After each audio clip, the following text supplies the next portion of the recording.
loading snacks. What it do, snackers, snackettes, and snack X's? Your boy Gage is here with jokes, double yo. Yo. Also joined by the Trinidadian G, Marcus himself. What up, Marcus? And the homie Noah. No, we gotta get you a nickname. What's the nickname? I mean, I got an IGN, but my IGN actually just changed to Yokai Noah, so I could actually put it up there. But it's Rocky Bound Noah for Twitch. I mean, I'm with that. I like the Rocky Bound Noah. We could go with that. For those of you who are hanging with us right now, you are tuned in to Loading Snacks Weekly, where we get together once a week and we talk about things happening in pop culture. And today, jokes, we got to talk about the lunacy happening at Crunchyroll. We're going to talk about our time at Ocean City Comic-Con from this weekend. We're going to talk about, we're going to let you talk about John Cena's last match. We're going to let wrestling invade the show, you know what I'm saying, for a little bit. And we're going to talk about the Game Awards. If any of that sounds like a good time to you, then hang out. You don't want to miss the show. Before we get into that, Jokes will drop the link to our website. So anybody who's not already following us, or if you want to know, catch up on updates for what's going on, what we're going to look like over the next few weeks, next few months, that's the place to go to check that out. It's also one of the best ways to get to our Patreon and follow us there, so you can support us there. And on that note, it's time for the 619 Hall of Fame, if you will, Jokes. Yes, sir. Yes, so let's shout out our top tier patrons, starting with Anthony Cunningham, Marcus Houston, Susan Dortch, Tyrone Carson, Meticulous Skin, Alex Lee, Ellis Mbe, and Kermit Ferguson. Thank you very much. We truly, truly appreciate it. Indeed, we do. Thank you so much. Special shout out to the lurkers in the chat, hanging out, saying not a ting, not a ting. In the chat already. Hey Kai, how are you? All right, look, let's get right into it. Ocean City Comic-Con was this past weekend. It was Friday. I'm sorry, it was Saturday and Sunday. We went down Friday. All of us went down Friday. I think the only one who didn't come down Friday was Kay. He shot down Saturday morning. As usual, I think the con was pretty good. It was packed, lots of people. It was colder this year in Ocean City than it has been. I'd say in like the last 5 years or so. But I had a good time. We had 2 panels. Our top 10 live action DC panel. Come on, Marcus. You know what I mean? You're shaking your head already. You know what I mean?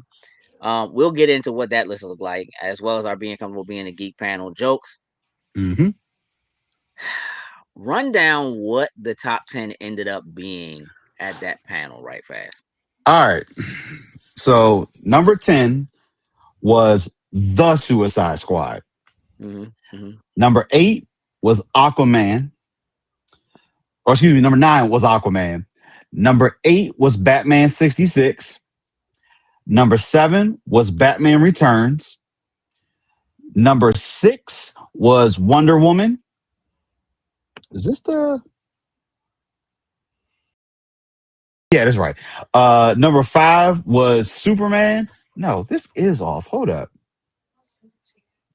Okay, scratch that. I had 2 pictures back to back. I picked the wrong picture. Okay. Let's bring that on back, because I was going through that. I was like, something was wrong. Hold up. Rewind. Number 10, Batman Returns. Number 9, The Joker. This is why, because I wasn't throwing up yet. Number 8 was Catwoman. Number 7, The Dark Knight. Number 6, Batman 66. Number 5, Superman OG, Superman number 1. Number 4 was Wonder Woman. Number 3 was Superman 2025. Number 2 was Watchmen. And number 1 was Batman 89. All right, so here's the thing. The truth of the matter is the top 3 is respectable. The top 3 is respectable. It wouldn't be my top 3, but my number 1 is number 1. Yep. After the third movie, things get a little dicey. Off the rails. Dicey. You think so, No, Marcus? some off the rails. Something worse than that. Like, so here's the thing. This is the first year, I think, I'm positive this is the first year we've ever been yelled at for lack of vetoes. Like for not using our vetoes specifically to keep Catwoman off the list. Yep. So I owe a little bit of an explanation. I'll play for that. They're running by the script. You know, so here's the thing. It's like an NFL game. I traditionally do not ever use a veto. I don't usually have to. And part of it is like I'm hosting it and I live in the chaos. Like I'm here for the chaos, right? So it's relatively rare that I need to use a veto. I did, however, use a veto very quickly in this run because somebody tried to put Green Lantern on the list. I was like, no, sir, that's not happening. And the moment I did that, that was like right after Catwoman ended up on the list. They started yelling at me. Was it Green Lantern or Justice League? I thought it was Justice League. It was Justice League. Yeah, Right. It was Justice League. I mean, either way. But the moment that the woman who wanted Catwoman on the list, the moment she said it, she got challenged. And I was like, all right. You know what I'm saying? Like, I'm not gonna take a challenge from somebody. It just and the person who challenged lost. And those are the breaks. This is what the list is supposed to be. And I feel like nobody was mad enough at him for being trash at rock, paper, scissors.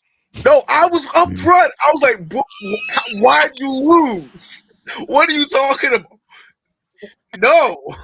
He was our only hope. I was like, where was you at with the video? Like, nah, your man's trash at rock, paper, scissors. Oh, yeah. Don't do that. We were in it a little bit. Like we weren't like super deep into the top 10. So it was kind of like, this should be able to get off the list by the time we get to the end. I feel like that's the other part of it, is that like there was part of like somebody's gonna do something to get rid of that joint. You know what I'm saying? Also, secretly, in the back of my head, like I know that once we fill the list with the top 10, we're then gonna see the envelopes. And then that can make almost anything happen, right? So which I don't know is that like so the wild card, the one kid had the wild card and he just had to pick a color. If he would have picked blue, the blue was our Dr. Manhattan card. Oh, I was hoping they were going to. It literally would have wiped everything off the board except for Watchmen, if Watchmen is on the board. You know what I'm saying? So but that's not what he picked. You know what I'm saying? So it just he picked red, which was Flashpoint, which randomized the entire top 10. What you gonna do? You know what I mean? What you gonna do? Barry's fault. It's Barry's fault once again. Like I just like, you know, I feel like jokes. You still had a veto to use. You didn't use a veto at all. Should have gave it to me. I would have vetoed it so fast. Here's the thing. Because honestly, nothing else was like it was super, super crazy. I was happy. Like I'm saying, had the faith that people were going to go up here and play rock, paper, scissors, and the one that really needed to be done until it was over. That's the thing. He waited until the list was done, and then he was like, "Hey, do I get a veto? Hey, bro, you've always had a veto every year." No, that wasn't me. That was K. No, I said K. I said K. Yeah. I said K. And I was like, man, what you could have been vetoed. You know what I'm saying? All I know is I challenged twice. I did my part. Where was everyone else? I mean, no one challenged. Like we did our part. We played our part. The list is what the list is, and it's the official Ocean City top 10. It's not the Loading Snacks top 10. Our top 10 is clean, but that's part of the fun. That's why they show up. You know what I'm saying? To be real. Then we had our Being Comfortable Being a Geek panel on Sunday, and I just want to take a minute to thank Ricky Chenoweth, for joining us on the panel. Not just for doing the panel, but for finding the confidence to do it. It was the kind of thing that Ricky's a really talented artist. He's doing really well, and the speaking in public and being on a panel was a thing that was very nerve wracking for him. But it was something that I wanted him to do, and it was something that he wanted to do, and just wasn't sure if he had the confidence or so forth to do it. And I'm just really thankful that he found that and he took the time to Yeah. come up and be a part of it. Because he seemed like a Yeah, natural. I'm be honest with you. Once yeah. he got up there, we all started talking amongst each other like smooth. So Yeah, I mean, look, I think that as a panel, I think a lot of times the fear of kind of being up front, you feel like you're in a spotlight. But that panel in particular is really all of our panels we try to do. They're more like conversations, right? We're inviting people to speak and kind of talk about their experiences, and truthfully, people are being vulnerable. You have people saying, yes, I was bullied, yes, things were difficult for me, yes, I'm a gatekeeper, whatever. Like, all of those things are things that I think are tough for a lot of people in the crowd. A lot of times we're dealing with people who have social anxiety, or mhm. whatever, and more people participate. So that panel is always really good. um Noah, what do you think of the panels? The panels were I didn't really have the opportunity to go to any panels besides y'all's. Well, I mean the ones that we did, like our panels. Oh, well, y'all's panels were amazing. Y'all's panels were the Geeks panel was always, you know what I mean, encouraging, always uplifting, and there's always a good amount of people that seem like they they start a little shy, but they open up a little bit by the end of it. It always seems like it gets somebody to open up out their shell, so that's always Mhm. amazing. Yeah. And then, it was a good time. Yeah, so we also were asked to participate, like, given the opportunity to participate in a moment of silence, not just for Sin, but for two other folks that we lost. And it wasn't the first time we've done something for Randy Mhm. this year, who Randy passed away like 2 weeks, or like the week right after Sin passed away. Randy was the owner of the Collectors Corner. Um, and we also lost there's a woman named Linda who every year at Ocean City, her and her husband and family, they do like lightsaber training. Mhm. And then they would go and put on like lightsaber battles and stuff like that. It had just become like a really important part of the community for Ocean City Comic Con itself, as well as the Star Wars community out there. Like, Star Wars community is always it's really large. The 501st and all that always show up, and so, like, we walked into the theater room where they were doing it, and we were coming directly out of the panel, so we were a little Mhm. bit late. They had already had an opportunity to share some thoughts on um the other folks when we walked in, but to walk in and see literally like all of the Mandalorians and so forth, like, lined up along the back of the Mhm. stage while we went on stage to just kind of say some words about Sin and who he was and his impact on the community. um I thought was one um really special Cinematic as for hell. the convention themselves, for James to just to even offer that up.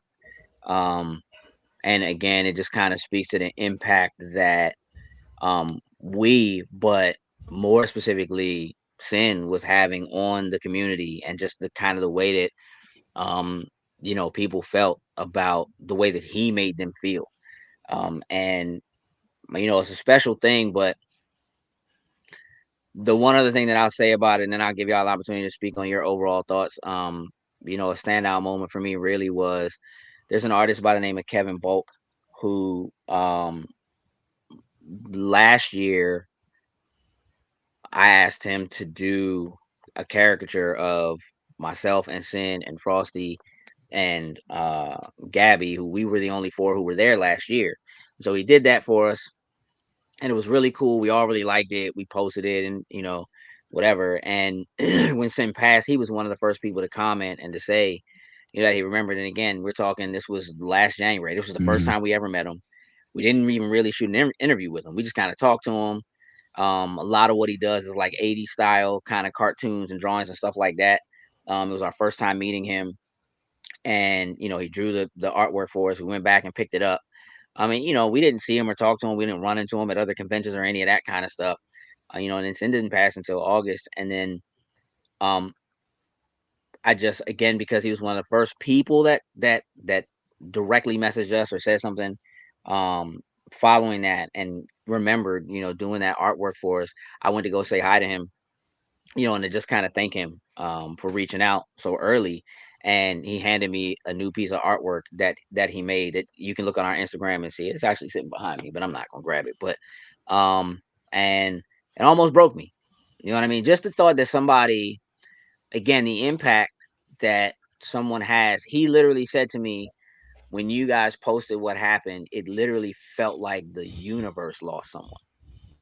And it's like he don't even really know. Like, they had never even really had Hmm. a long conversation or anything like that. It's just the way that we can have impacts on each other, and the way that he had an impact, just again in that space, was enough that he felt compelled to create a piece of artwork and hand it to us, and have it say "in loving memory." And um my daughter Zayna, happened to walk up right after that happened, and I showed it to her, and she, kind of lost it. It's one of those Hmm. things. It's still impactful, and the community is still feeling it. Right, there's a void that's there. So the convention was different this year, and we knew it was going to be. But man, it was so good again to kind of just feel all the love and be around so many people who just care so much, and enjoy that space so much. Now, having said that, Joseph, I'll start with you. Give me your overall thoughts of the convention. Uh, Ocean City, just like in previous, is absolutely amazing.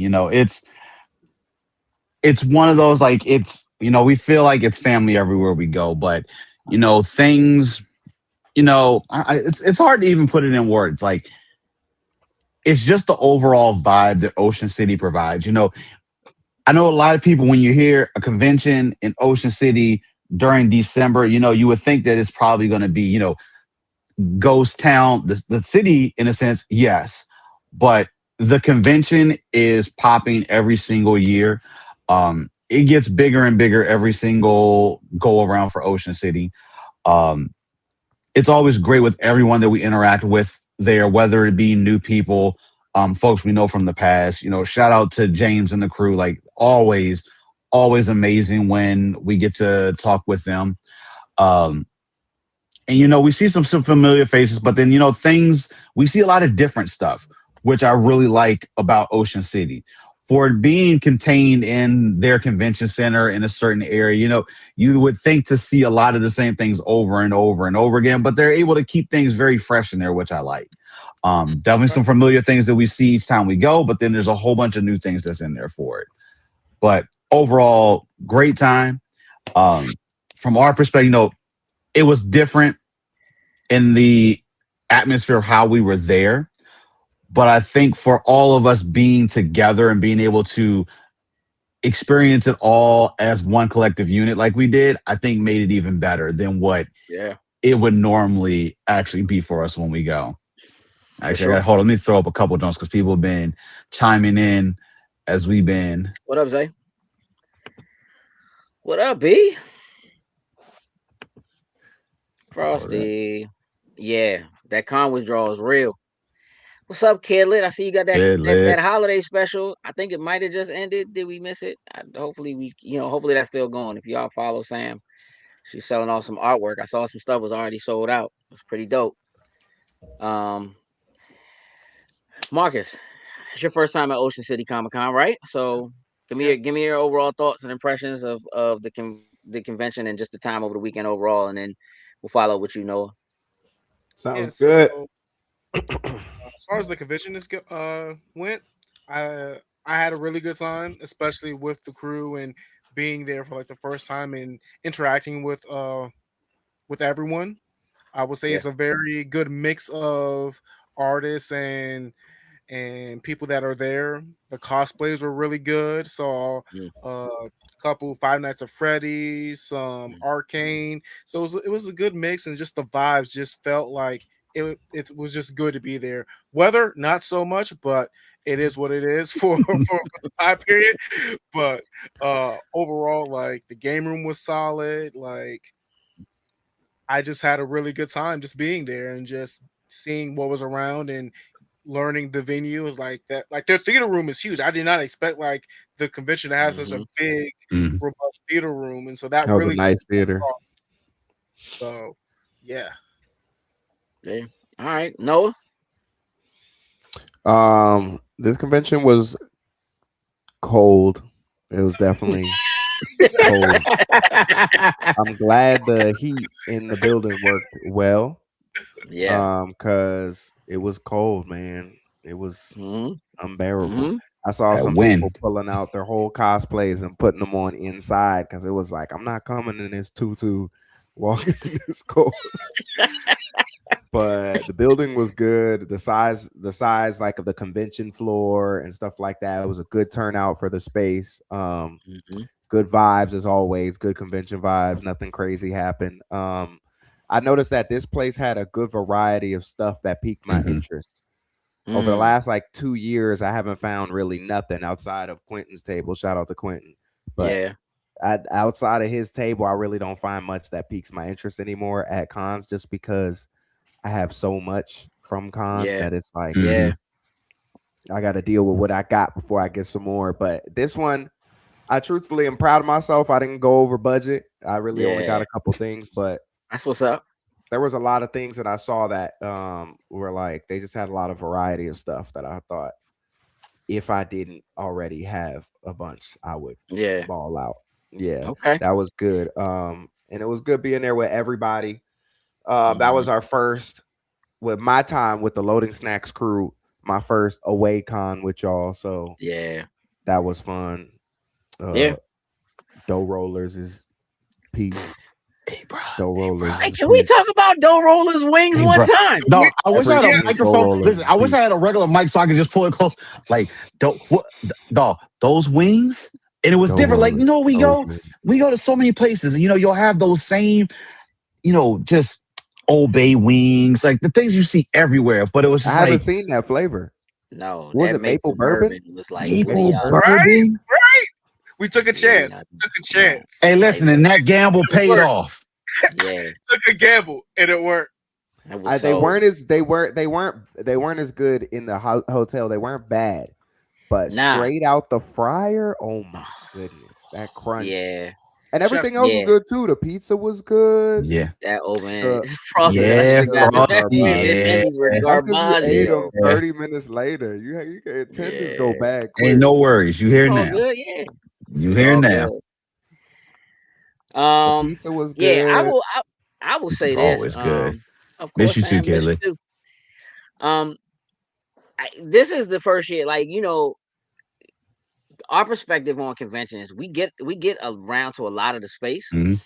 But because we did the Secret Santa, I think just our viewpoint was different because we all had to like break away and go shopping for somebody else. And it just made you start looking for stuff a little bit Mhm. differently and looking for more. And that, like, when you kind of get put in that position where you're like, all right, I got to find something that I feel like this person's really going to like. You kind of go to tables that aren't necessarily the ones that you would go to because they pique your interest. And maybe you find Mhm. something that otherwise you wouldn't have found that you actually like because you're actually kind of being pulled in directions you wouldn't normally go. So that's probably what my other favorite part about being there was us deciding to do like a Secret Santa and kind of having like a mission. Like everybody got a name. Mhm. All right, break. And now you got to go off and find it, and us running to each other and being like, hey, I don't know. Did y'all see anything good for so and so? And being like, oh yeah, I saw such and such over there. And be like, oh, I didn't even see those. And it's like we had walked up and down those aisles however many times, Mhm. right? It's just so easy to miss stuff when you're not thinking in that mind frame. So it was kind of cool to to do that. So we might have to make sure we do that every year. Hey, listen. You know Um, what's funny? Funny you say that because after we broke and started running around, you know who I found and didn't even know was there? I found Clay Droid. I forgot to tell you. I forgot. Yeah, I where, forgot it. where, dog? So Dog. That's crazy. But here's the crazy part. I swear to you, we all walked the aisle back where the like the mystery machine and all the vehicles were set up. It was Yeah. literally down one of the aisles there, and I literally said to myself, I was like, I swear we walked down this aisle. Maybe you weren't at the table when we came through or something. But I walked past and I just stopped and I just twisted my head. I was like, you haven't been. I was like, y'all ain't been there the whole time. I don't know, dog. But- I got a little distracted a couple times when I was down one of them aisles, so we ain't gonna. I just, maybe I just missed it. I don't know. Hey, look. Nah, listen. Nah, these weren't. I've had Jack No, Daniels. these weren't the Jack Daniels. I've Listen, had Jack Daniels These weren't wings Jack many Daniels. times. I've had both the Jack Daniel ones, like when you go to Fridays and get the fresh Jones, and I've had the ones out like the freezer Jones. Any comparison, and it's like, and this These was were like a dry rub. Yeah, it was. They were like a moist dry rub that was crispy fried. Like, dog, there's nothing. I don't know how to like. It's also don't the way add up. it's not just the flavor, it's that the wings were like perfectly It's crispy. how crispy. Yeah, that's what I'm The saying. wings were like perfectly. It's like a mixture of the things. Because when I got them back in the hotel, they went down just a notch. Just a notch. You They shouldn't weren't have did because that. they were covered. You know what I'm saying? In the No, but we bags got with them the to go. moisture trapped in there. Or Yeah, whatever. Yeah, we got them to go. Yeah. Jokes, Hey, you can't Noah, be like that's- you and just crush it in the car. No, just that you know first one got murked as soon as I got in the car. For real?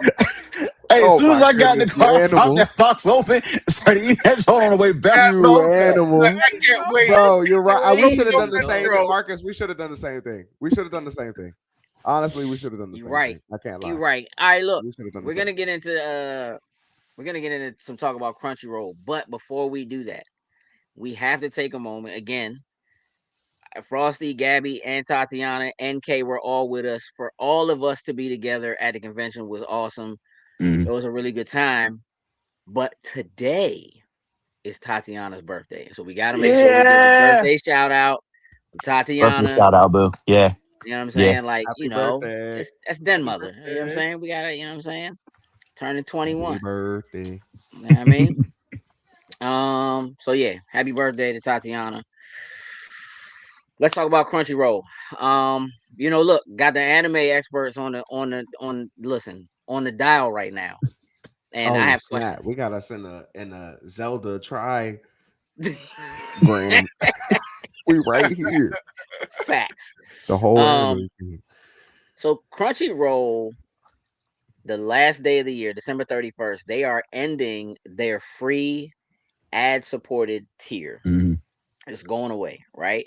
And outside of that tier, currently what they have is an $8 fan tier, a $12 mega fan tier, and then a $16 ultimate fan tier.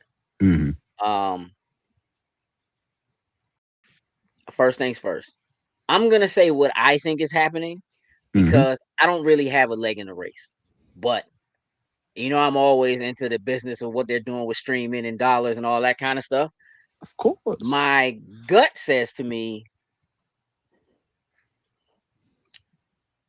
that the Demon Slayer movie is coming to streaming in January, and they want to get ahead of it. They know they're going to have that movie did so ridiculously well in the theaters this year that they know that there are people who will pay just to see it. Just to see it. And that is part of what I think. Obviously, there's going to be more to it than that because you don't make a decision like that for one film. But that sometimes also you do. But you do when you see an influx of other people begin to jump in or you start watching. So what I would imagine is after that movie hit and did the numbers it did and people went and saw it, they probably had a much larger group of people start using the free tier. They saw a lot of people who weren't already quote unquote anime heads, who weren't already bought in or whatever, and they saw their ad tier go up, way up. Now, you would think that would mean that I don't mean to cut you off. I gotta put this up. This I've never seen. This just funny.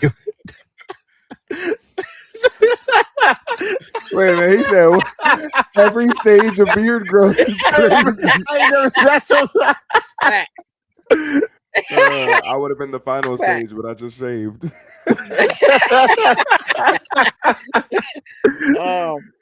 That's what's up.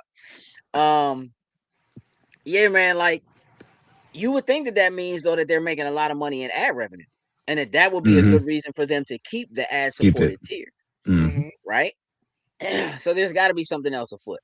But I won't go any further into that.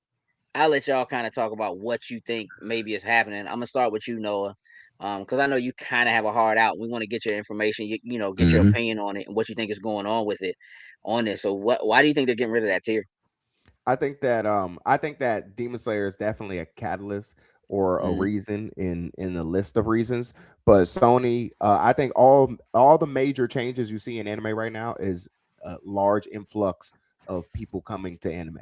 Because right now it's an unprecedented amount every year, more and more coming because of stuff like the Demon Slayer movie, Chainsaw Man movie, One Piece is just becoming more popular just in general. NBA collabs. It's now like the Marvel effect, Yeah. cool to watch anime. So you're just seeing more. So all these drastic changes you're seeing, like Sony buying Crunchyroll a few years ago, BlackRock investing in anime, all of those are from that. And that's what I think is just a major thing. I think it was going to happen anyways, but I definitely think that could have been, do we know, does that like the final bit of gas, you know what I mean, on the pedal that they needed?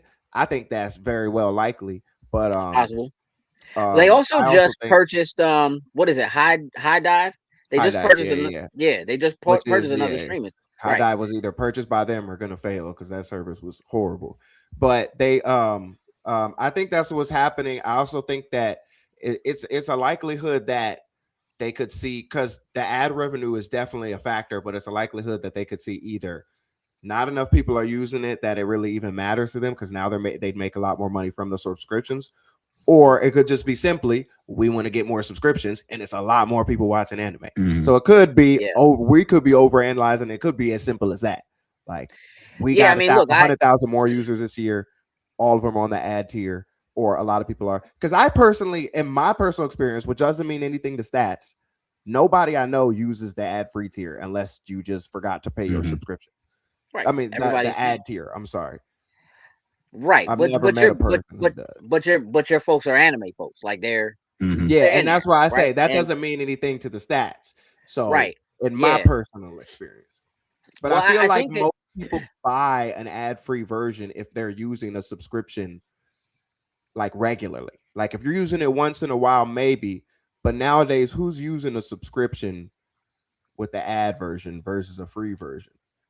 Well, I think there's a lot of people who are doing that, but I also think I think there's a lot of people that are doing that, but I think part of what is probably pushing it is that it might be that there are a lot of people who are younger who don't have a revenue flow to be able pay to for do it. something like that, and that's how they're watching. You know, like otherwise they'd be watching it on Cartoon Network and they'd be watching ads anyway, right? And so I think for a lot of them, and I did the first time I ever used it, I believe I used the ad tier for a little bit, and that's what I'm saying. I think that people are using it, but I feel like anybody who's like, okay, I'm watching 100 episodes or something, who's dedicating a lot of time, is gonna say, okay, I'll try. And it's not expensive. It's cheaper than literally every subscription. It's like what, $6 for now? No. Their ad one is completely free. Yeah, it's completely free.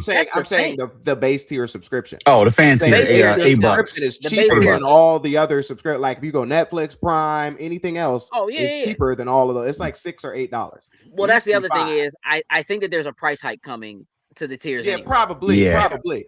I've been expecting that for a long time. They hike it like 75 cents every like 2 years. I'm be honest. I think they're getting ready to, because you know what? Right now during the holiday, they've been pushing $5. They've been pushing their discounted yearly subscriptions, which normally Crunchyroll does not offer a discount on anything across the board. At one point, they would allow you to do. That's a Sony play, because again, Sony's one of the only companies that does that. Like even in the gaming space, like Sony, when you talk about like the differences between like PlayStation Plus and Game Pass, one of the biggest bonuses about PlayStation Plus that you don't have to go month to month. You can get a discount and just pay for the whole year and not, you know what I'm saying, and not have to worry about it. That's a Sony play Well, now after they Sony's took only owned ownership. them for a little while, so most of the Right, history of their play is prior to Sony, right, exactly. That's what I'm saying. which I haven't That was a seen new thing much. that came out of that. I can't say whether or not I've seen much discounts on their yearly. Have they always had a yearly subscription? No, it I was hasn't gonna say always. because when it Yeah, was $5, it was mhm. just a monthly. Because it was Yeah, they never $5. had It the. was $5 for the whole 8. It was crazy. I think now it's $8. Look how much it is. Keep going. My bad. The Yeah, base is regular fan $8. tier is $8 Mhm. bucks. It's The fan $8. tier is Okay. $8. The mega fan tier is 12 bucks, 12. and the Mhm. ultimate Ultimate fan fans one is 16. 16. Yeah.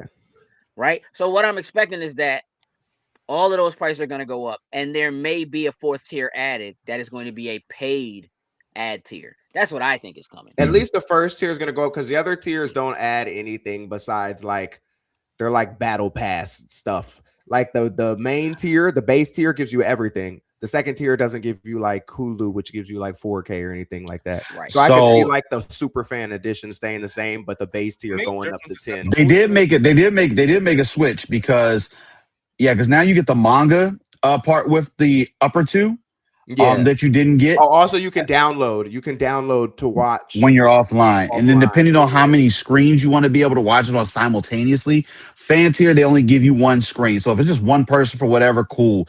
The next one gives you 4, and then the mega or the ultimate fan one gives you 6.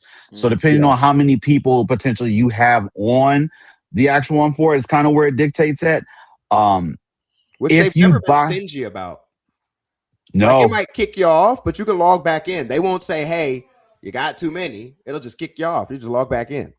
Right. But those are changes that could be coming because Yeah, for sure. like that's costing us money. Like it's like we're seeing such an influx, and there's so many people that like if we really made sure we were doing this the right way, we could be bringing in a lot more money. And that's probably a play that's coming out of like Netflix's book, which like once Netflix started cracking down on passwords, everybody else started doing it too because Netflix is number one, everyone. right? So that really caused a lot of issues. Like now they got it where you can't even log into a TV in some cases. Netflix has it so you can't use a joint to log into a TV because they don't want people sharing it in different places. It's kind of wild, and so that could also be a thing. You know what I mean? That's happening. Hack though. You log into it on your phone and then AirPlay it. They don't track your Right. phone, and I don't know why. Don't tell too many people, but Well, that's the trick right now. Well, you just told everybody just now, my dude. It ain't enough. Don't worry. I got the homies on the phone for the ones I don't have, and then the AirPlay. They only track the TV. I don't know why they don't do the phone. The location settings are better on the phone. Are there particular pain points, Marcus? Let me ask you this: like you use Crunchyroll pretty regularly? Yeah, I use it pretty regularly. I have it queued up. Are there like particular pain points that you have with the app, like things that you feel like they need to change or stuff they need to do? Is there stuff that like they could be like, well, people are asking for this. We need to bring in more money so we can do A, B, and C, or we need to hire more people because we need more people working in the background, or whatever it might be. Like, what are your pain points with the app? I would say that it's not really a pain point. It's just you should be able to pull up like the manga that you read from Crunchyroll on the app, like on your TV or whatever, and just side scroll. You should be able to do that with the controller or a remote, especially if you're paying for that tier. Like, that's off jump, but outside of that, it's a pretty solid. I've never had any real problems on the app, using the app, logging in, signing out, whatever, sharing it. Yeah, It's been pretty solid, unlike others. I will say their categorization of their content is pretty top tier. Like it's all in one place, zip numbers to Z, as well as like their live movies, shows, whatever. So I would say that you don't have to get ultimate. And if they're getting rid of the free version, I would say just go for whatever the basic standard is. If you can tolerate ads, just go ahead and get that cheapest option and then go from there. And but now you're not gonna have that as an option, right? Yeah, so no ad option. You're gonna have to be somewhere else to get your anime. Prime's got their own anime, and you got Hulu through Disney or whatever, and they have their own anime, and they're porting it now on Disney Plus. Yeah, we're starting to see it pop up. Yeah. Can I say something about the app experience? Yeah. Marcus, it's a little closer to your mic. Sorry, Marcus. I Yeah. got to remember that. Marcus, is interesting that you say that because my experience is a complete opposite. And tell me if you experience this too. Crunchyroll, jokes you might too. Crunchyroll pretty much has a problem on with its app on every platform except the PC most of the time. Like it'll have loading issues, this or that issues, just random issues. It often crashes, obviously, when any new anime comes out. I personally think they need an entire UI overhaul. And the only place I really have a seamless experience with Crunchyroll is on PC. But now on PC, their schedule, Marcus, you might see this. Their schedule has been broken for literally like 4 years. It literally only shows anime that have already come out, and it used to show anime like that was coming out for like the week. It doesn't. And then when you said that, the schedule showing out it's what's just broke. coming I remember when it broke, and it's been broken 4 years, and they don't have, I guess, the coders to fix it, or coding's like a web. Sometimes you can't fix it without remaking, without redoing something else. Correct. Yeah. It's funny you say that about the categories because me and my friends always complain that their categories stink because if you go into isekai, you're gonna see 3 fantasies.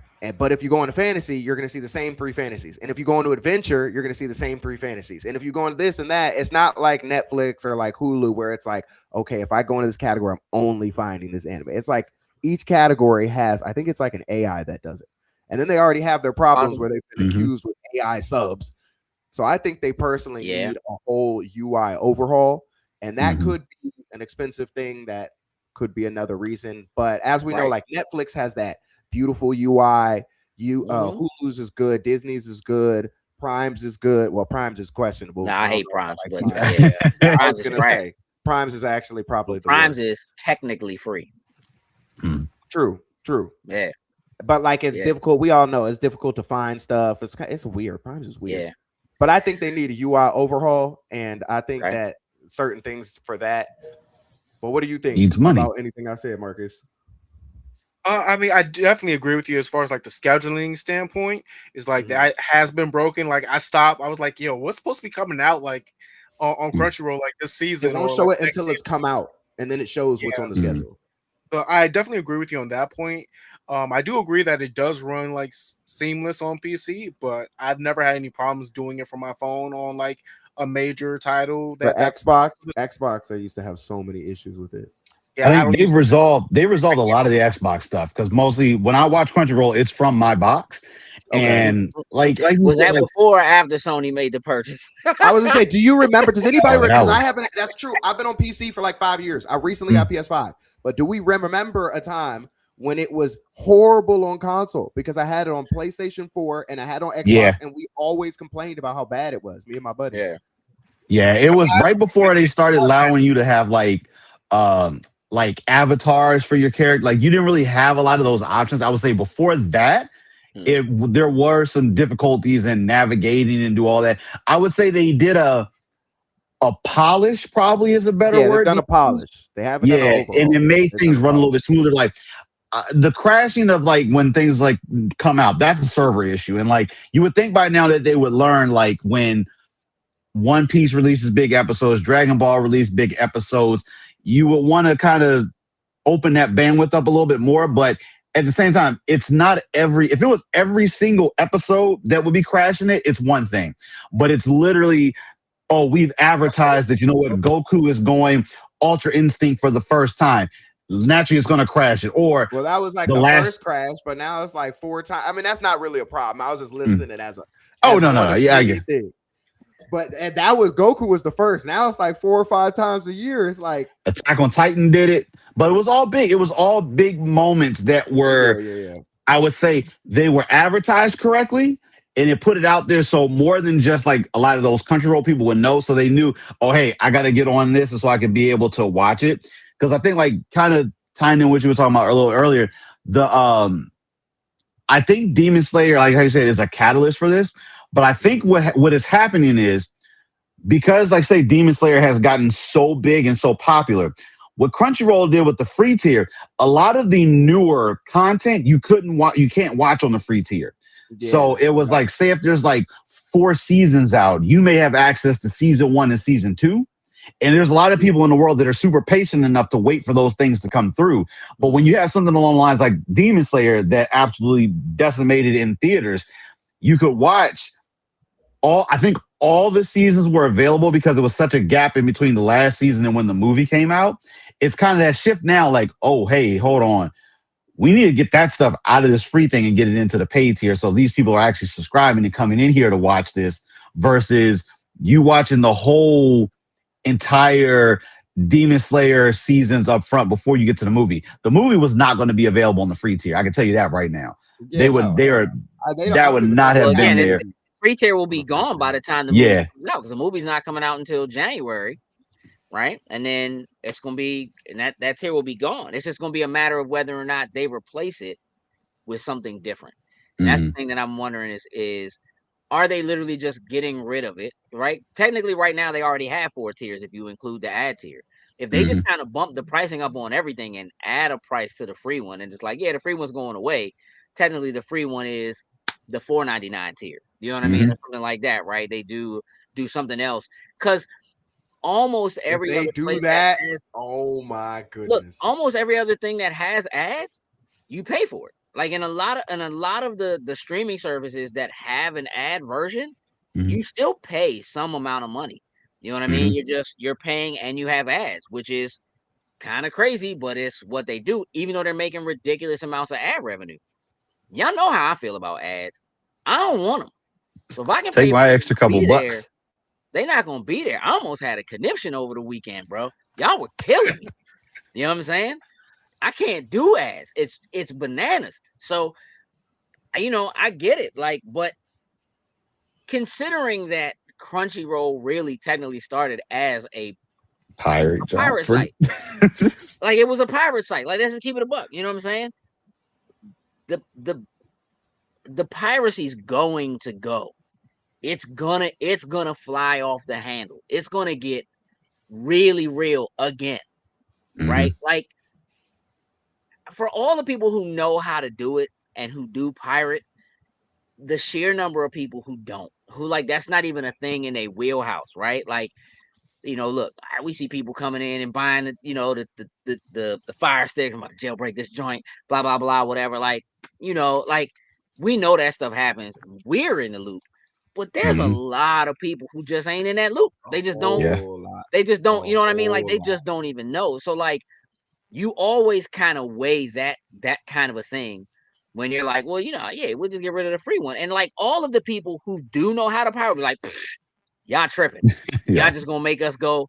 But it's like, but what's funny is you didn't see Sony tried to sue 2 major companies, 2 major it was either like web companies. I think it was like web service companies like AWS that were providing these websites that were like the most major, and they were getting like 6 million visits a day. It was like more than Netflix or some shit, and people were wild because they had like millions of so they're doing that and then removing ad free at the same time. It's a big plan.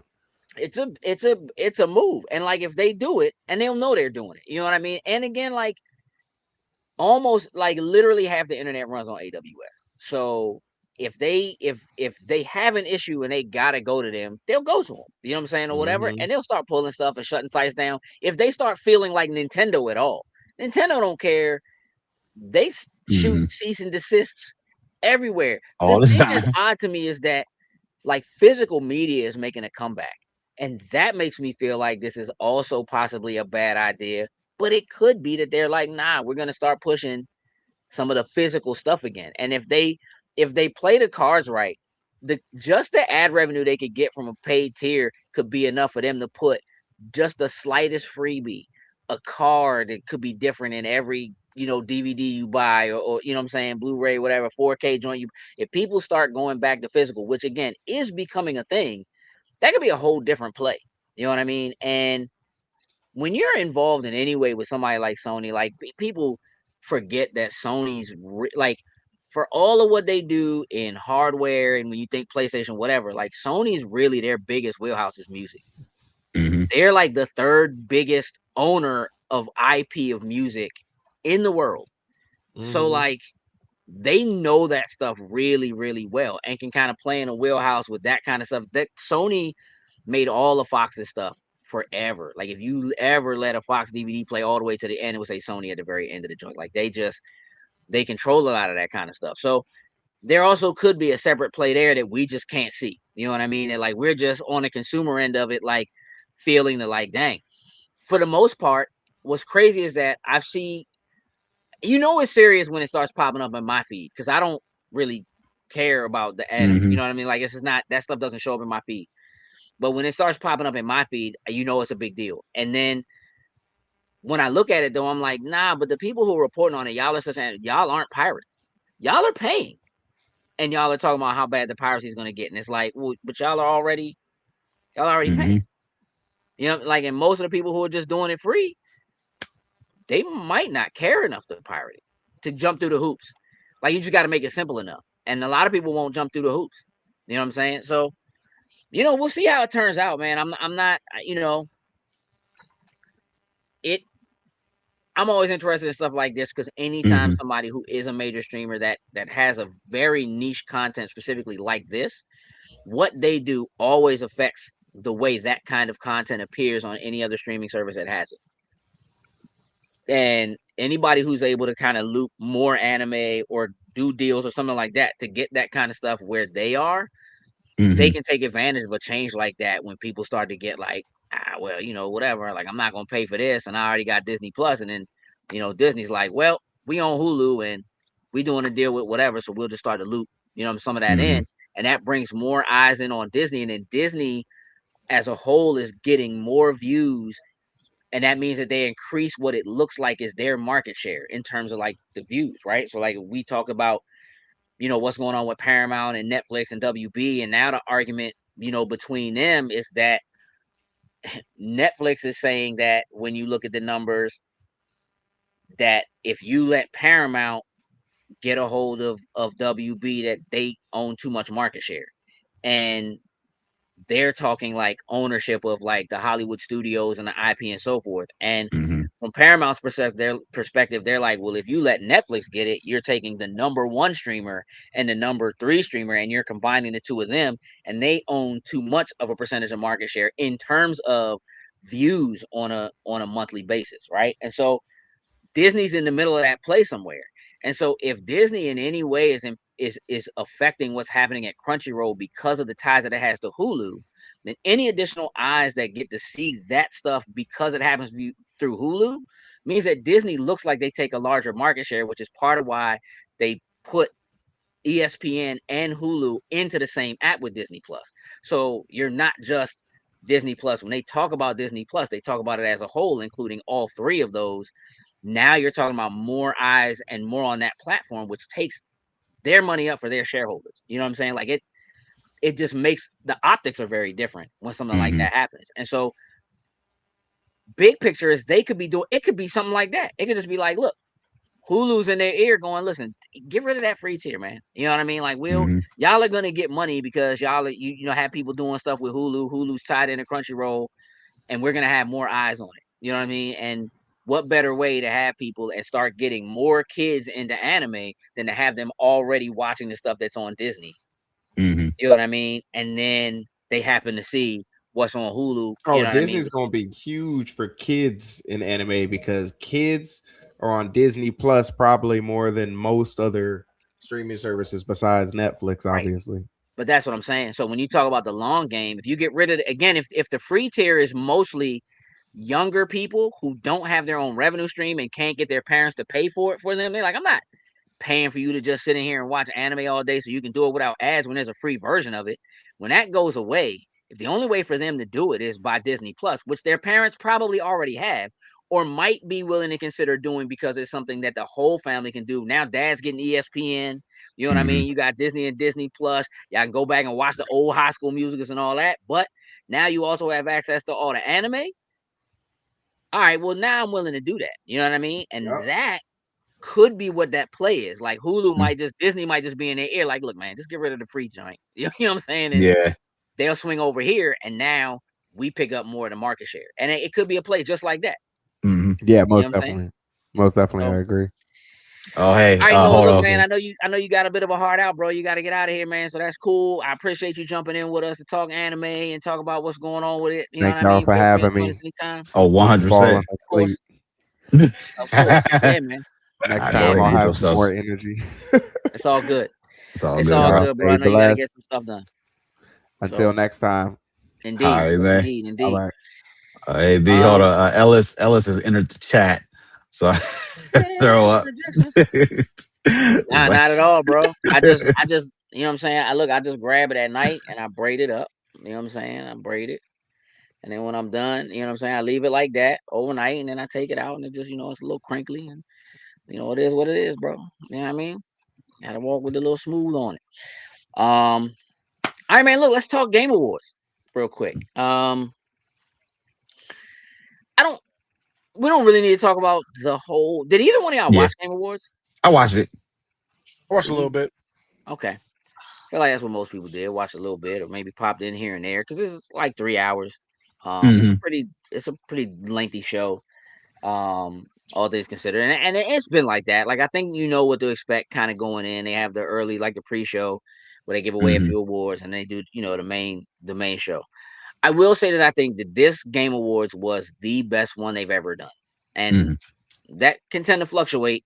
I think they've had years in recent past that weren't as good as others, but I think in terms of overall announcements, the games that got awards and what was nominated and all that kind of stuff, and I think the pacing and timing of the show and like not really necessarily losing people during it, I think they did the best job they've ever done.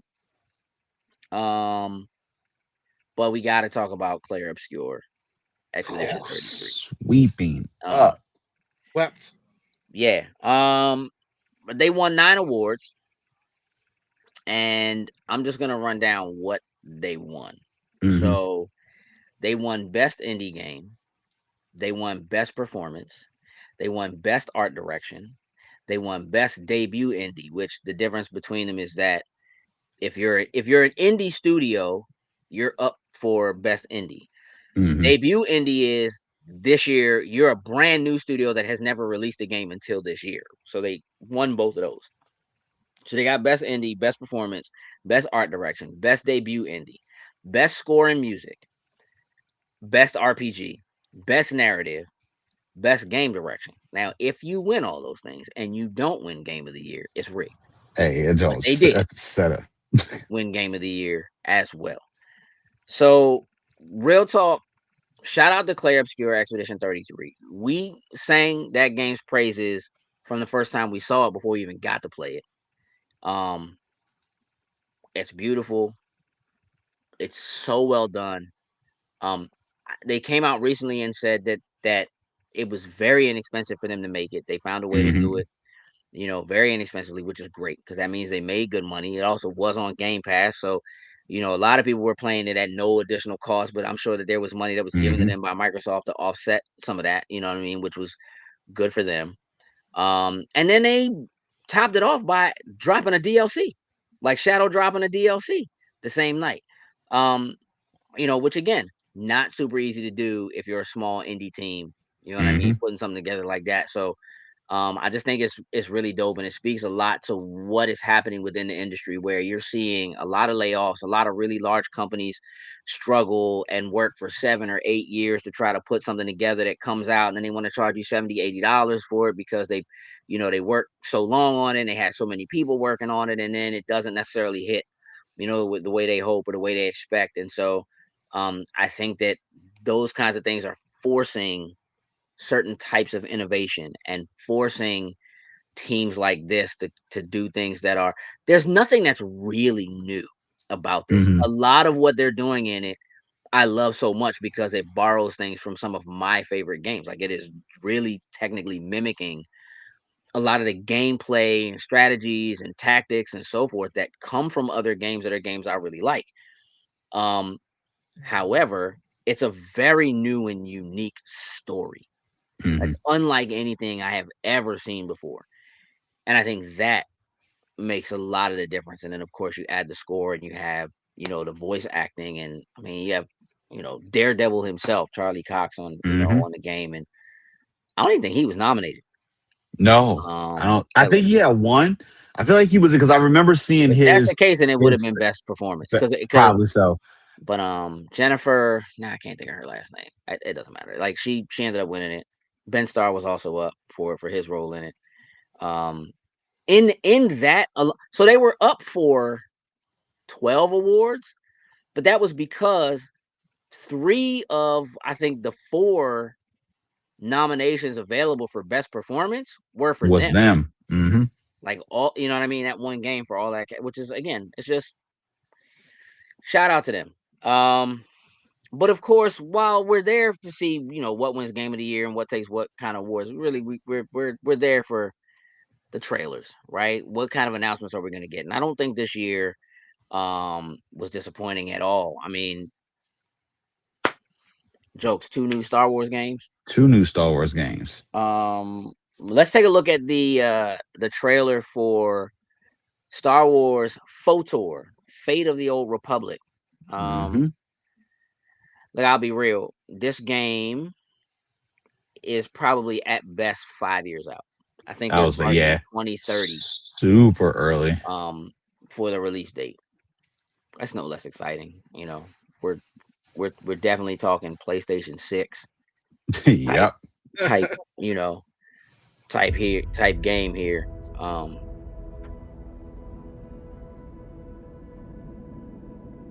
There we go. So say it's a little choppy on my end.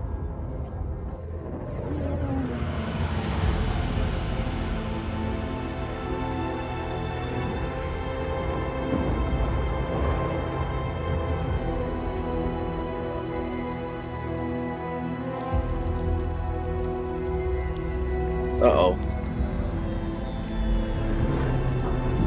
Lost Marcus.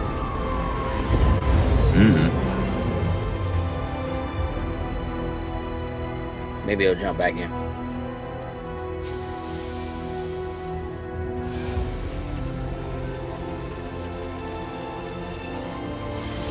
Have you played either the Knights of the Old Republic games, Joe? I definitely played both of them. I feel like I finished the second one, but I don't think I ever finished the first one.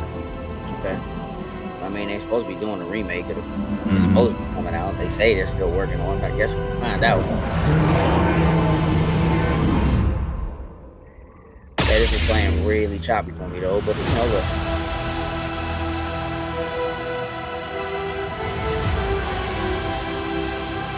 Yeah, that hit pretty hard at the award for sure.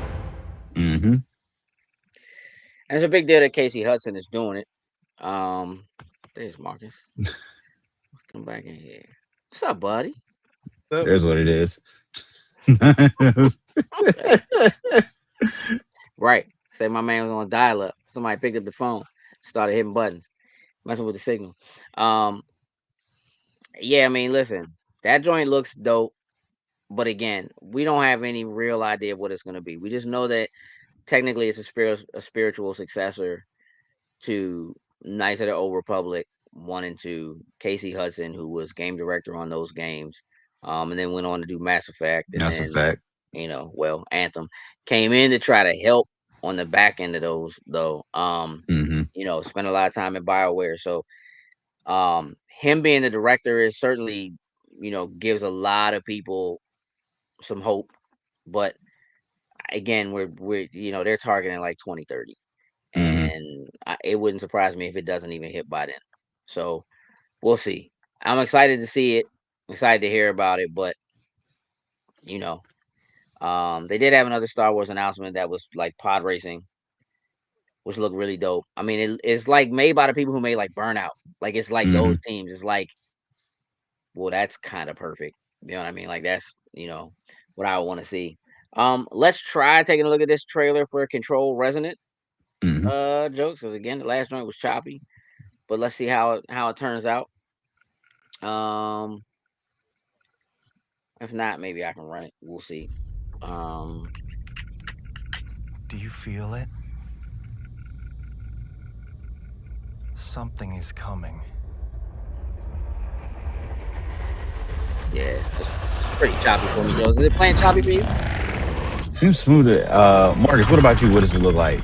Pretty choppy. All right, hold on. Let me give it a whirl, jokes. Yeah, let's see. I don't know. It's not liking me today. An intrusive. Yeah, no, that joint pattern. is definitely looking choppy now. I'm gonna stop. I gotta do. I'm sharing on my side right now.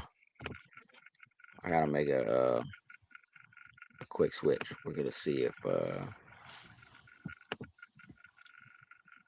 can make this joint. And I gotta go back into the note. I gotta go back into the no get out of here. Get into the no ads joint. Well, well, we don't do ads, bro. That's not the move. So, all right, hold on. Let's see, jokes.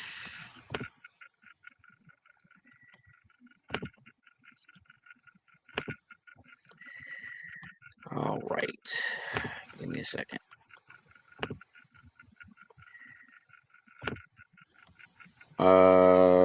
Did you ever play Knights of the Old Republic?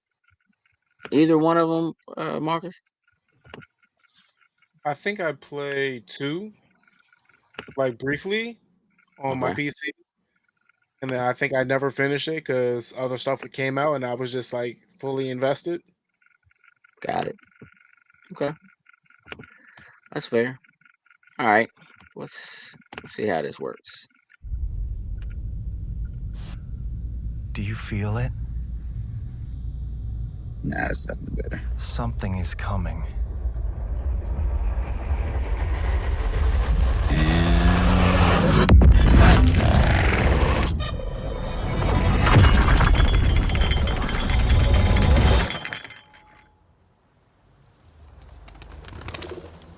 Did either of you play An Control? intrusive pattern. Play some.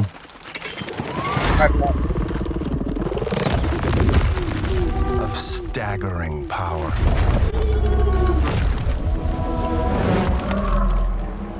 Reshaping You basically reality. take Inception and turn it into a game. Doctor Strange turned it into a game. Everything we try to keep inside eventually worms its way out.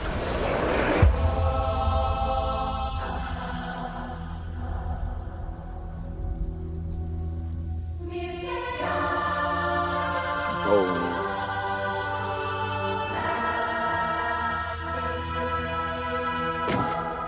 You must have had good reasons.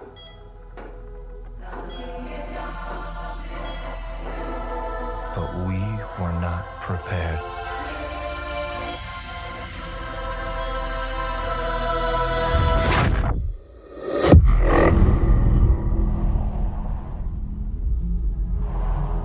For what would follow. All right, just based on what you've seen so far, Joe, you playing this? And this like, it looks good just from video clips, but nothing sold me on this just yet.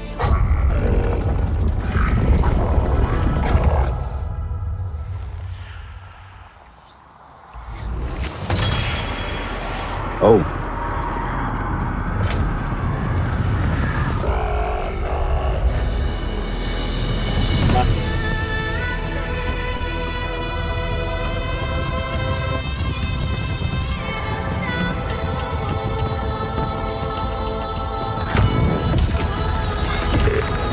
Oh.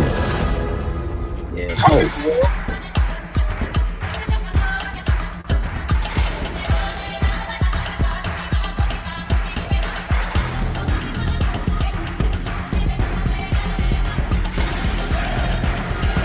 I don't look like a place like Devil May Cry was. Yeah.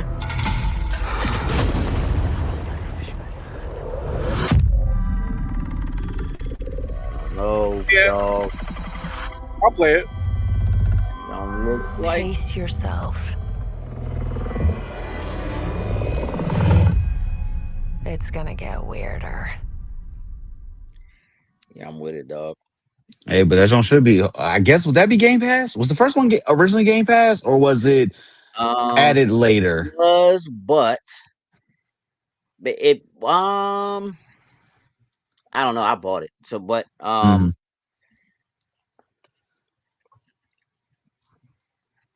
Remedy, they did a deal with I think 505 to release. I Mm-hmm. think it was exclusive or something at first, and then it came over to other stuff, but can't remember. That joint was tough though. And Mm. Remedy always does really dope stuff with like that world, with just like the way that stuff looks and moves, and they got their very own specific type of action. And um, they're supposed to be doing like a Max Payne remake, which Mm-hmm. could be really dope. Just looking at like what this is like, so they were really kind of at the forefront of like that slow motion diving bullet time kind of thing, and Mm-hmm. then even joints like Quantum Break, like being an Xbox exclusive, that joint was tough. Like just what it looked like and how it felt to play or whatever was really good. So I actually have a high amount of faith in their ability to pull this off and make this joint look pretty tough. There were a ton of other announcements there, but what we got to get into now is one of the most important things that happened there, which is um well, Street Fighter. And here's the thing, jokes. Mm-hmm. I am very much in a place where my opinion on what Street Fighter was likely to be, Mm-hmm. um,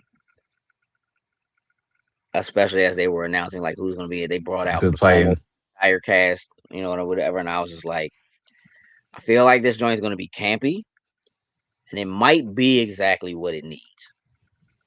But let's just take a look at this, and break it down a tad, just to see if you guys are in the same space.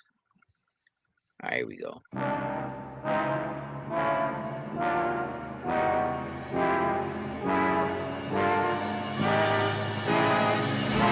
Yeah, now that's gonna be in shopping.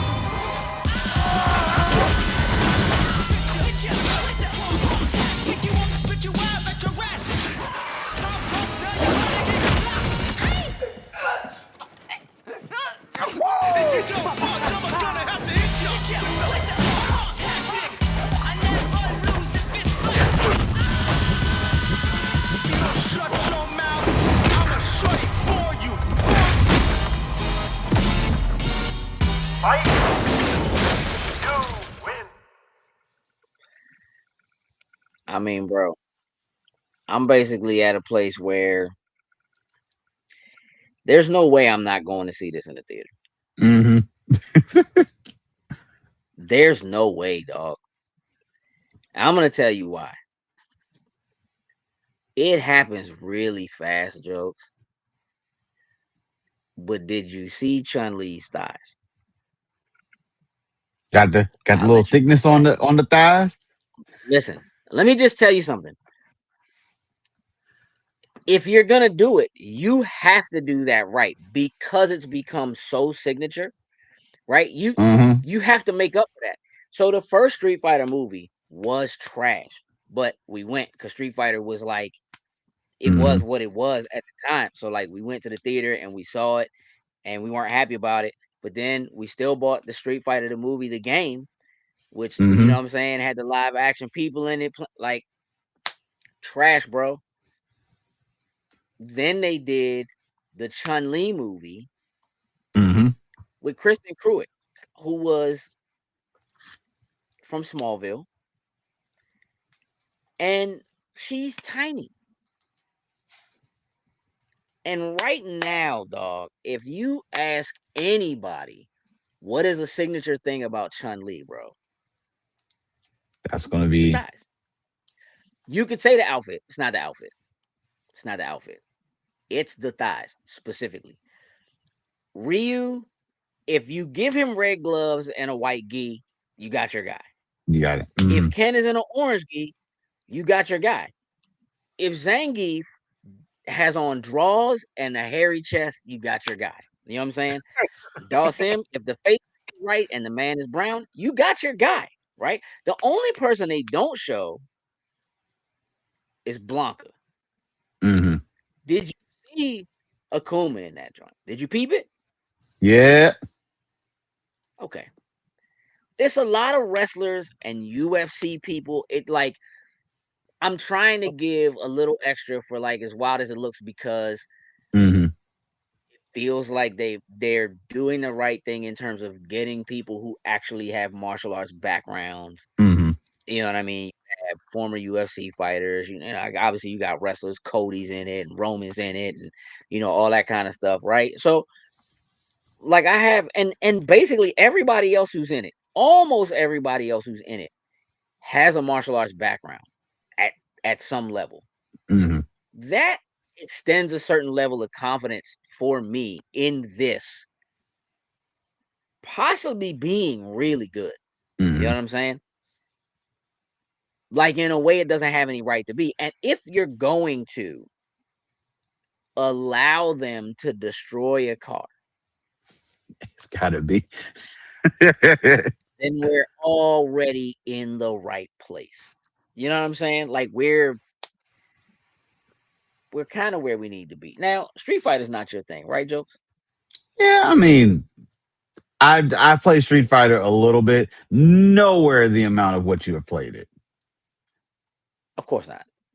So, Marcus, like, I feel like to me, it won't resonate the same with me. Like, I don't know, I'm gonna enjoy this more of because of the people that are in it and playing a lot of these characters, probably than some of the you mean normal 50 like Cent.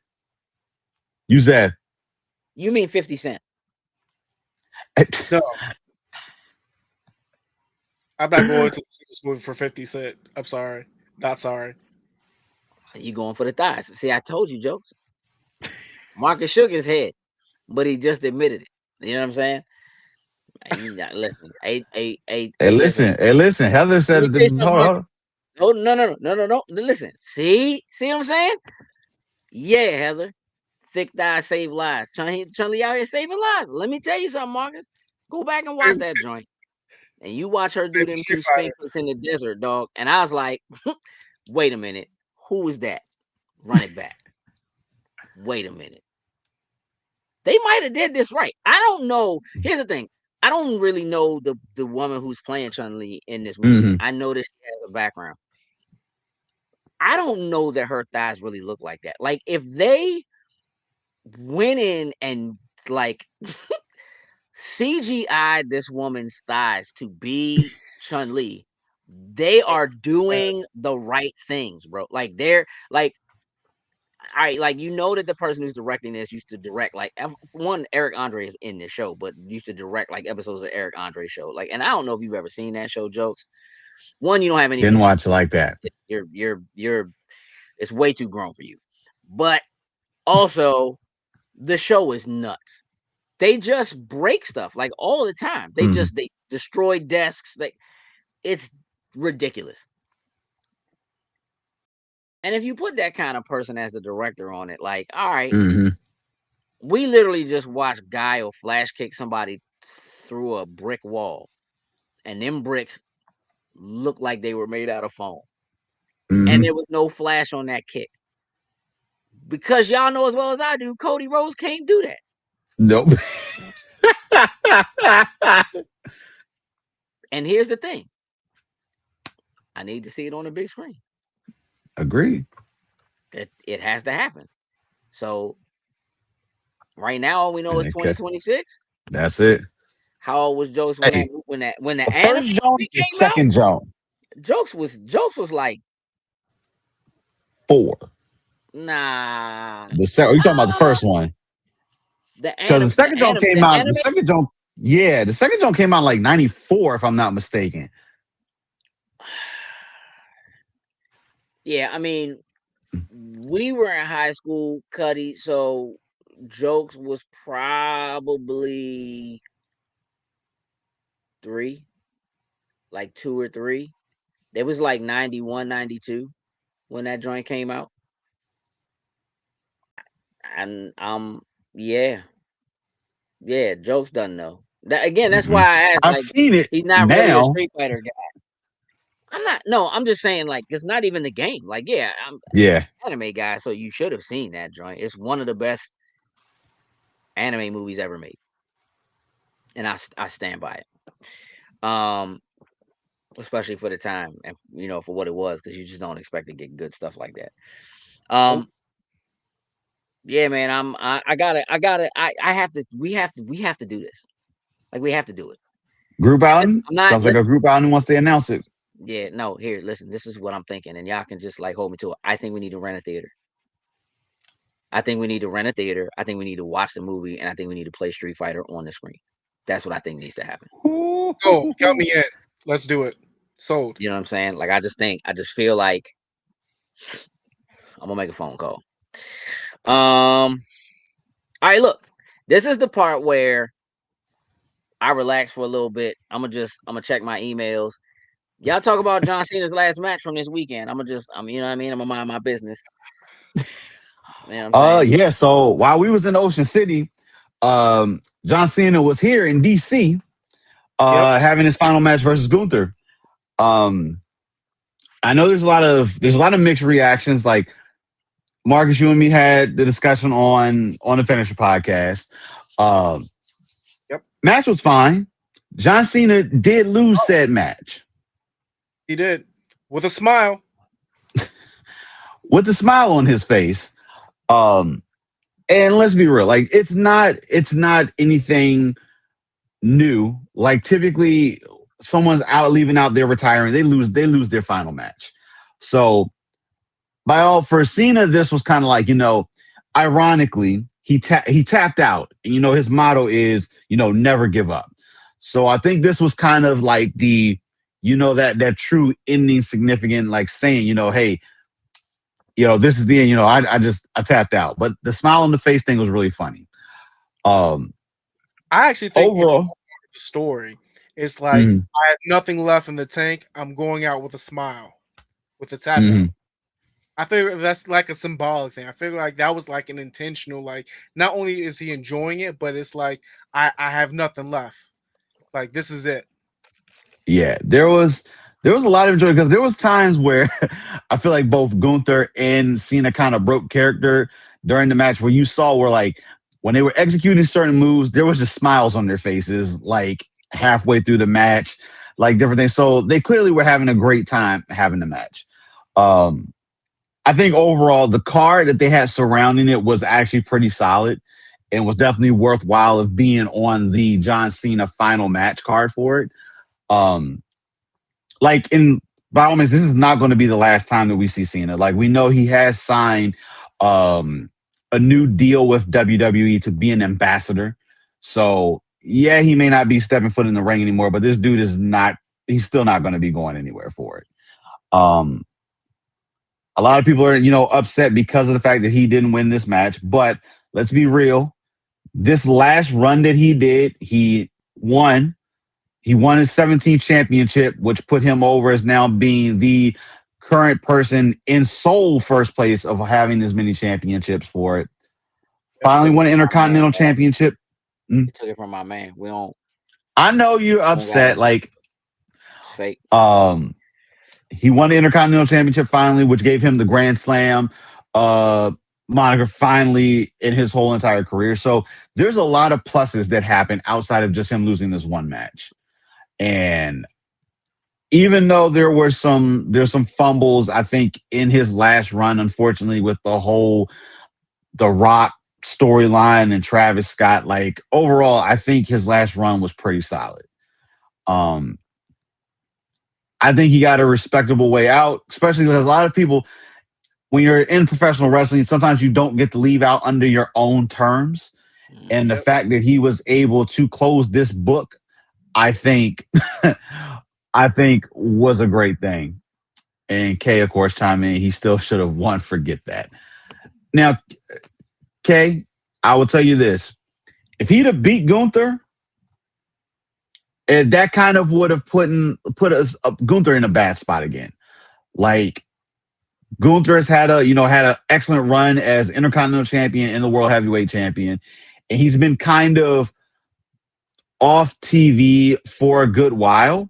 So what other better way to set up probably the ultimate heel currently in WWE but to have him beat John Cena?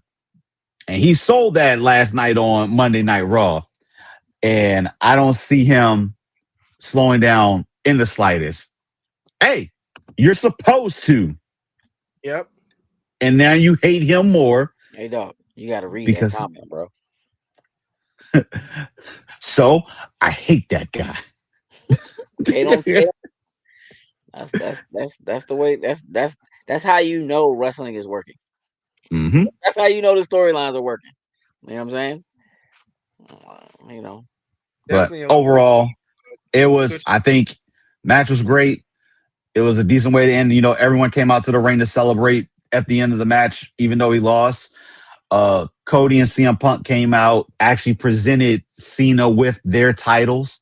So Mhm. he had like that last moment in the spotlight, really showing all like, hey, like you're going out as champion kind of thing to say for it. So Was what overall, John and Batista did to Hogan when he retired in WWE, like officially like retired during their run before he became like a legend.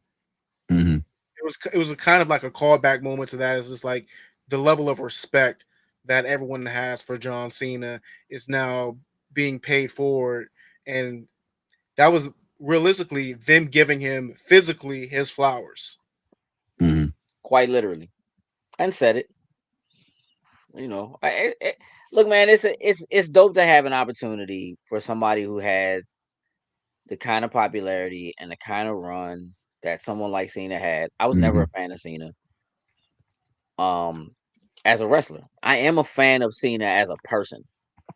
mhm, Um, so like it's great to have somebody who has the kind of humility that he shows, who has the kind of spirit and is the kind of person that he is, have the opportunity to have his his his last run not be a fall from grace, mhm, not be due to an injury, not be to like really have it planned out and know, and people make a big deal about it and sell tickets at ridiculously high prices, you know what I mean, to come and see that. And I hope in some manner he got a cut of that. Like that's really where I am. I think that Cena is a really smart guy who understands the business and understand not just the business of entertainment and wrestling, but mhm, understands show business really, really well. And from a perspective of being able to protect yourself and know what kind of things that you really need to do to kind of keep yourself grounded. And so I like, hats off and all respect due, you know what I mean, to the guy for being able to to keep himself at the kind of peak that he maintained for so long, mhm, and to come back and be important and for it to matter to people. So look, I think it's the kind of thing that truthfully future Hall of Famers can take note of, right? What it means to have a good run, to protect yourself, to be smart about what you do, and to be able to go out on your own terms. You know what I mhm, mean? When you want to, the way you want to not have something, kind of crazy and you're like, well, I'm just gonna go over to this other, I'll go over to AEW or whatever for a while or do something there, and then you know what I mean. It just doesn't have the same meaning or the same pull. So like there's definitely something to be said for that and being able to do that. And so hats off, kudos to the guy, congratulations on not just a great run, but for going out on your terms. You know what I mean? mhm, For being able to pull it off, that way. There are not a lot of people who can end their career on a loss and it still be a win. mhm. You know what I mean? For them. So, um, you know, love him or hate him or feel not one way or the other. Again, I have a lot of respect for him as a person. If you just watch interviews with him and listen to him talk and Mhm. that kind of thing. Um, I have a lot of respect for his work ethic, and I think that is the kind of thing that, as a person, makes people around you go, "Well, we got to send him out a certain kind of way." Mhm. You know what I mean? And I think that kind of stuff matters. So good on him. And you know what? Like, shout out to the community for getting such a thing, for being able to have that kind of a opportunity to see it and to enjoy it and to be able to send somebody off the way you really want to. Mhm. Um, again, it's a piece of history. So you know, we were in Ocean City. We weren't here, but you know, it's not like you didn't witness it and didn't get to live it. You know what I mean? And see Mhm. it. So that's still really really dope. I don't want y'all to dig too much deeper into it because I'm sure y'all talk about it more and get a little more in depth on everything on the Finisher podcast. But certainly we had to. It is literally a huge moment in pop culture history. We have to talk about Mhm. that on that kind of stuff on this show. And so Mhm. um so we had to give that. We needed to take a moment to give those flowers as well. So now that we've done that, no more wrestling. Okay, not For not today. today. Not For on this today. show. Not on this show. Not today. Now it's time for Grand Theft. So we got to get up out of here. So we got to go make this money. Right, Jokes? Yeah, we need to run that heist. We got to go make that money. Listen, I want to thank everybody for hanging out with us. I want to thank Noah for having joined us earlier, Marcus for being on the show with us Mhm. today. I want to thank everybody who came and hung out and participated in our panels over the weekend. Look, we have a lot of regulars who come to those panels every year looking to stir chaos. We greatly appreciate you. It tells us that you're having a good time and that we're doing the right thing. I want to thank everybody who said hi or gave us a hug or spent time with us, sang songs with us at karaoke, Mhm. broke bread with us at dinners and so forth. Had drinks with us or whatever while we were away for the weekend. It was super important, very healing, really good for us, as a group, and that kind of constant love, that constant push, that it tells us again that we're doing the right thing and that we need to continue to do what we're doing for ourselves and for the community. So thank you to everybody who showed up, who came out and spent time with us, or even just walked by and said hey, shook hands or gave a fist bump or whatever it was. Next week, we'll have a relatively regular show, even though we're going into the holiday, probably a little bit of a shorter show. The following week, right before New Year's, being the last show of the year, probably going to invite some additional guests on. We're going to talk about some of our favorite things that happened this year, some of our favorite gadgets or whatever that we got this year, toys or whatever, pickups and things like that. So be prepared for just kind of a fun time, a fun show. I'm looking for you guys, out there in Chatville to be prepared to kind of speak on what, your favorite movie you saw in the theater was, or, I know it was K-pop Demon Hunters. 100%.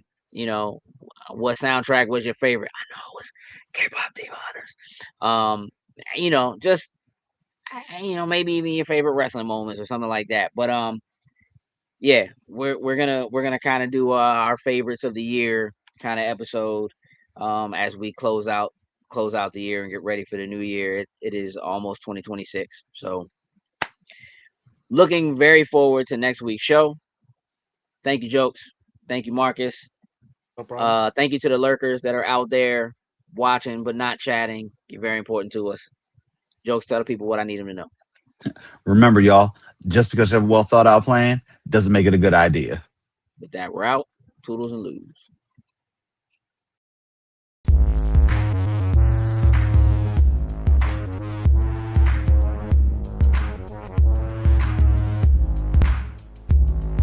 Loading snacks.